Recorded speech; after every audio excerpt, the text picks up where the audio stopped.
Deməli uşaqlar, bilirik ki, budaq cümləni baş cümləyə bağlayan vasitələrdən biri də mımi ədatıdır. Bilirik ki, mımi sual ədatı budaq cümləni baş cümləyə bağlayan vasitə kimi iştirak eləyir, amma sual cümləsi yaratmır. Sadəcə olaraq bağlayan vasitə kimi işlənir. Cümlə nəqli cümlə olur, sual cümləsi olmur. Bu zaman birinci budaq gəlir, sonra baş gəlir. Bax, deməli, quruluşu birinci budaq, sonra baş. Və bu zaman, məsələn, gəldinsə məni sevindirərsən, gələndə məni sevindirərsən.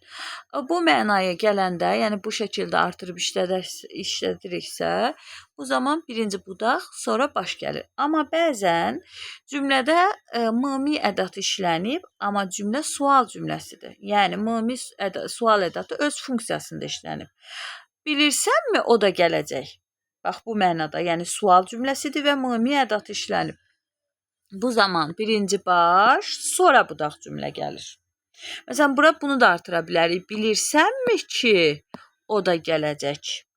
Sual cümləsidir, mımi ədatı ilə işlənib. Bu zaman baş, sonra budaqdır. Yox, əgər mımi ədatı sual intonasiyası yaratmayıbsa, bu zaman budaq, sonra başdır. Yəni, elə mımi ədatını görən kimi qaçıb birinci budaq, sonra baş götürmək düzgün deyil.